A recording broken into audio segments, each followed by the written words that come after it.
He was 20 years old, holding a boarding pass to Europe, standing in the security line at Los Angeles International Airport. In his accounts sat the digital remains of over $5 million. He never got on that plane. 12 months earlier, Joel Ortiz was just another college kid at UMass Boston. No mask, no gun, no broken locks. He never touched a single dollar bill. Instead, he made a few phone calls and walked away with more money than most people make in a lifetime. How do you rob someone without ever touching their money, their house, or even their computer? You don't break in, you become them. This is the story of the first person in America ever convicted for a crime most people had never even heard of.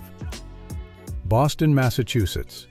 Joel Ortiz was a student at the University of Massachusetts. One name on a class roster, one face in a lecture hall. Nothing about him screaming criminal mastermind. He wasn't from a gang. He wasn't a Wall Street trader.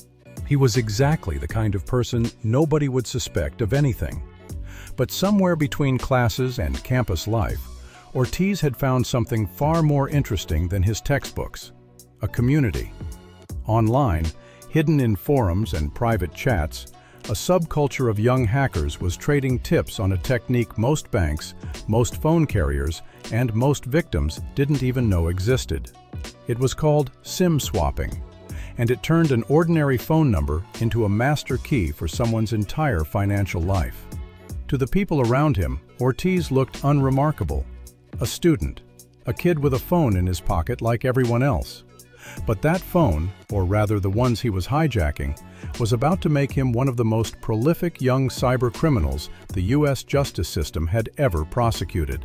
There was just one problem hiding underneath all of it. The very tool that made him powerful, a technique built on convincing strangers he was someone else, was also the thing that would eventually expose exactly who he really was. It didn't start with a master plan to steal millions. It started with a discovery. The kind of discovery that, once you see it, you can't unsee. Somewhere in those online hacker circles, Ortiz learned the uncomfortable truth about modern security. Your entire digital identity, your email, your social media, your bank, your cryptocurrency wallet, was often protected by nothing more than a 10-digit phone number, and phone numbers, it turned out, were shockingly easy to steal. Not through complex code, not through breaking encryption, just by picking up a phone, calling a carrier's customer service line, and convincing a stranger on the other end that you were someone you weren't. A stolen social security number here, a hacked email there, and suddenly a call center employee would transfer a victim's number onto a SIM card Ortiz controlled. For a college student, that was an intoxicating discovery. Here was a system trusted by millions of people, protecting billions of dollars. And its weakest point wasn't code. It was a human being on a customer service line who could be talked into anything. Ortiz wasn't chasing a single payday. He was chasing an entire underground economy, one where hijacked phone numbers meant hijacked cryptocurrency wallets, and hijacked social media accounts could be resold for Bitcoin. He knew exactly how illegal it was. He also knew, at least for a while, that almost nobody was watching. The first swaps were almost experimental, testing how far talk and stolen data could get him.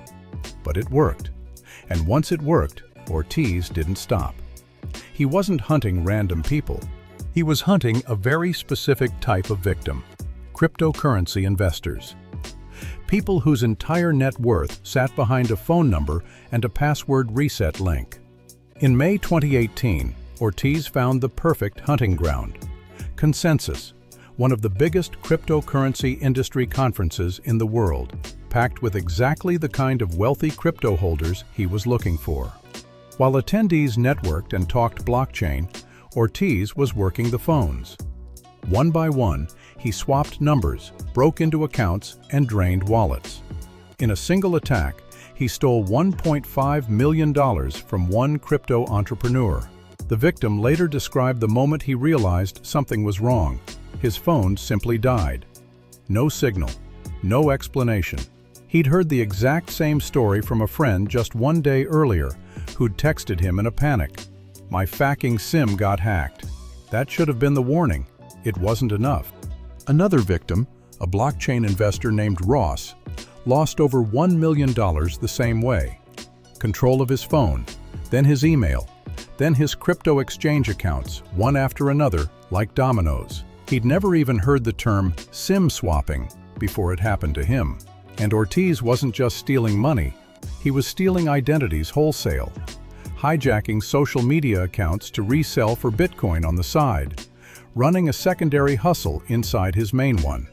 Investigators would later say he'd taken control of the identities of more than 20 people. Some reports would eventually put the number of victims above 40. For a while, it must have felt unstoppable. Every call that worked was proof the system simply wasn't built to catch him. By mid-2018, Ortiz wasn't dabbling anymore. He was, in the words of investigators, prolific. The total kept climbing, eventually crossing $5 million, pulled from victim after victim who'd done nothing more than build their wealth in an industry the traditional financial system barely understood, let alone protected. But the ugliest moment wasn't a number on a screen. It was what happened to one victim's family. After hijacking the man's phone, resetting his email, his crypto accounts, and even adding his own two-factor authentication to lock the real owner out, Ortiz didn't stop at the victim. He went after his daughter, sending her a message demanding she tell her father to hand over Bitcoin. This is the moment where the story stops being about clever exploits and starts being about the human cost sitting behind every hijacked number. A father who watched his life savings disappear. A daughter dragged into a stranger's extortion attempt. A community of investors who suddenly had to wonder if their own phone was next. Ortiz had built something that felt, from the inside, like a machine that couldn't be stopped. From the outside, it looked exactly like what it was. A young man escalating faster than his ability to cover his tracks. Every scheme like this eventually runs into the one thing it can't con: a determined witness. That witness turned out to be the blockchain investor whose daughter Ortiz had threatened. Instead of staying quiet, the victim went to the police. He told them in detail that his phone number had been stolen twice, and that whoever did it had gone after his family. That single report was enough to open an investigation that would eventually unravel everything. Investigators went straight to the source, a T&T. A warrant revealed that on the exact day the victim's number was hijacked, it had been active on 2 Samsung phones, devices the real victim never owned. Each phone carries a unique serial number, an IMEI, and those 2 numbers became the first real thread investigators could pull. From the IMEIs, police obtained a new warrant, this time to Google, hunting for any accounts tied to those devices. Buried inside the data were several email addresses, and inside one of them, investigators found something that would end Joel Ortiz's run for good. A photo of him holding up his own ID. The same accounts held YouTube tutorials on exploiting social media and phone company websites, and the purchase record for a phishing domain designed to look like Twitter's real web address. Piece by piece, a college student who thought he was invisible had left a trail leading directly back to himself. Investigators didn't stop at one victim. A broader warrant to AT&T, searching for any account tied to Ortiz's number, surfaced roughly 40 possible victims. A warrant to the cryptocurrency exchanges he'd used showed he'd moved over $1 million worth of digital currency through his own accounts alone.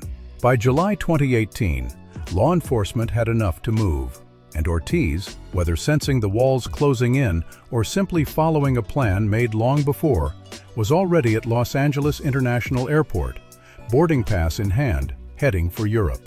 He never made it past security. Investigators arrested him right there at LAX before he could put an ocean between himself and the case building against him. He was indicted on 28 counts, 3 counts of identity theft, 13 counts of hacking, and 2 counts of grand theft. What started as one father's phone dying in the middle of a meeting had become, in a matter of months, one of the largest SIM-swapping prosecutions the country had ever seen. On February 3, 2019, Joel Ortiz pleaded guilty. He accepted a plea deal that would send him to prison for up to 10 years, becoming, according to prosecutors, the first person in the United States ever convicted specifically for SIM swapping. At his sentencing, Judge Edward Lee of Santa Clara County heard directly from several of Ortiz's victims, people who described, in their own words, watching their savings vanish in the time it took a phone to lose signal. Deputy District Attorney Aaron West, who helped lead the investigation, called it justice served, and Secret Service agent Sammy Tarazi said he hoped the sentence would send a strong message to the wider SIM swapping community Ortiz had once been a part of. Ortiz was far from the last. In the months that followed, other swappers were tracked down one by one. Among them, Xavier Narvaez, accused of stealing around $1 million in Bitcoin, and Joseph Harris, allegedly responsible for a single heist worth more than $14 million. The community Ortiz had trusted to stay hidden was, piece by piece, being pulled into the light. Here's the uncomfortable part of this story. Joel Ortiz never wrote a line of malicious code. He never hacked a firewall or cracked an encryption key. He beat a $5 million security system with nothing but a phone call and a convincing story. That's what makes this case matter far beyond one 20-year-old college student. It exposed a hole sitting at the center of modern digital security. The fact that something as simple as a phone number had quietly become the master key to people's entire financial lives. And that key could be handed over by a stranger on a customer service line who had no way to verify who was really on the other end of the call. So the real question isn't just what Joel Ortiz did. It's why a system trusted by millions of people was ever built to be this easy to break. If your bank, your email, and your crypto wallet are all tied to the same phone number, how confident are you that a stranger couldn't do exactly what Ortiz did? Let me know in the comments. And if you want to see how the next SIM swappers got caught, there's more of this story waiting for you.